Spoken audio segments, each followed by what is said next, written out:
isi Allah dow mo ka wontirɗon o neɗɗo mo haynoto ɗon ɗo maranɗo pullo ngaygu e mone mi hawrodiri e vidéo makko ka taƴa ɓe tokka ɓe ka o yehi haali ɗe balɗe ɗo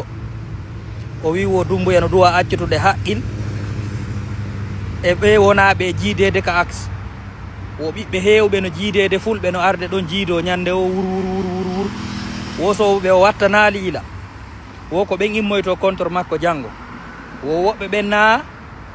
ko Niger iwri woɓɓe ko Mali woɓɓe ko nokkeli go mo darimo haala on hiyo on andi o accitama hikka kadi e hoore haldi fotti maɓɓe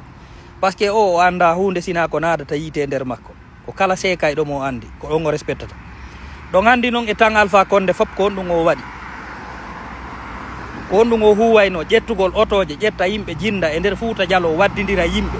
ukkidira mokobaɓe yimɓe joɗoduɓe tolodalji naɓidalji jokkerenɗanji bonna hakkude yimɓe hikka kadi o accitama ɓe jooɗiɓe hoore men ɗo ɓe yimɓe ittaɓe fiira ɓe ƴettata disposition o fiyo fermu sekko makko kon par ce que na kanko tu woni e nder o propagande ɗo mo wawi wonde nder ton o ñaama o waɗa ko faala o fena ɓa ko ɗum ɗon o suuɓi kono on hii ko woni e yaltude kadi lit makko on fof ko wonaɓe jiidede ka axe aynay ko kanko woni ɓe e liɓande dépense yo Doumbouya accuto haqqil wonaɓe jiidede axe mosiɓɓe nde yawre ɗo min ko ɗum mi haalay souvent enen ɓe fulɓe ala hunde no woodi yimɓe fulisiɓe jooɗiɓe ka réseau sociaux ɗo fulɓe Fouta fussaqiɓe jooɗotoɓe ɗo e noddugol jiidirahoye e live ɓorta rewɓe e daro yennidira kadi waɗa live ji yenna hoyreji rewɓe yimɓe ɓe Allah itti fiira e mum fulɓe ñoogue yimɓe fulisiɓe ha yaltoy na ɗum hande wallahi billahi tallahi $1000 régli o ko o fillata dollar goto petminuma régli o ko o fillitota ko ha ñande o awli ñama makko na ɗum ko on woni probléme o ina kanko tu woni ka systé yimɓe buynoto ɗe mari ɗo blogueur hoy fuloy fussaki hoy naafiki hoy jooɗi koye ɗo ɓe watta yewtere fi o hiɓe jooɗi lagine toon ɓe ƴetta disposition fi o hikka kadi o yalti ukkidirgol ɗo yimɓe jooɗo haalaji jani waɗa penale sina ɗum sa heeɓi ko ñaama a yahi a signi kaydiji par ce que Doumbouya na accu a barkay on ɗon o sekidirmo ɗo ha on hii ko onno yaltiri o yaltu tun o waccimo ɗo o waɗi piiji o ala ko o haalani kono ɗen andi toujours lit makko on ko mone pullo Fouta mone pullo waɗa makko boro ɗo yiwgol pullo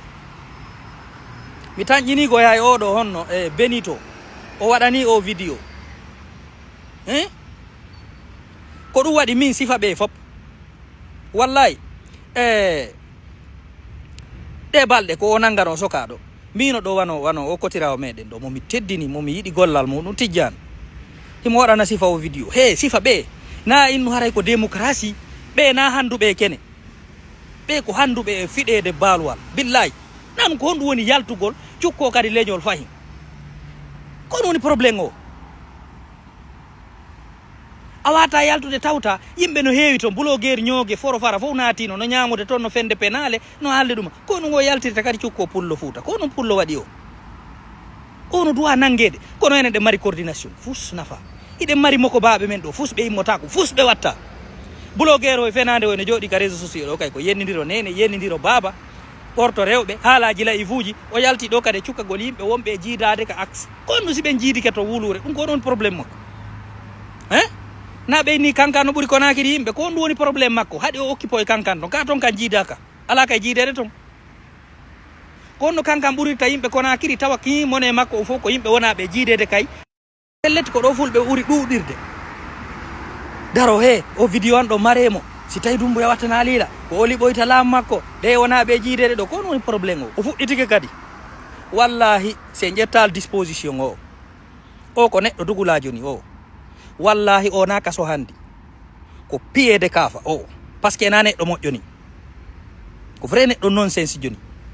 na ɗum yo yaw o wacca Doumbouya o holla projet ji fenandeji o jinda e ɗate o filma o wacca o haala toon penale makko ɗen o ɓuttinana yimɓe kono sa fulɓe naafiqiɓe no tawti hande ngu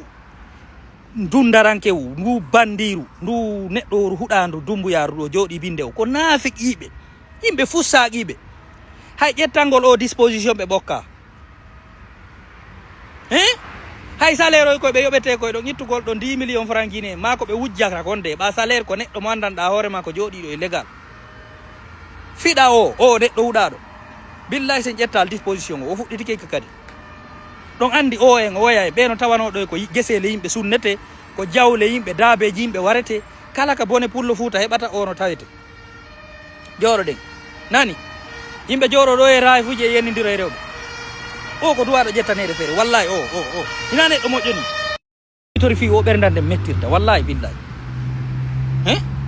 ha hande a yi pullo Fuuta no jooɗi no haala yimɓe ko fiyone jiiɗade ko ɗum manin kaɓe jiidorta sigiɗi ma jiidorta kanka ko ɗum probléme o si pullo jiidike ka axe ko honɗum woni probléme o ko honto woni probléme o ka pullo jiidoto ina kanko dépensanta ɓe ina kanko humi dewgal neɗɗo merentejo o no jinda lagine ɗo imo jinda e hoore koyɗe makko imo dari mo haala ɗo yimɓe haalaji enen hay fus ko gayno ala ku piwum ɓurkum fanɗude hay ɗum en nafa hay fus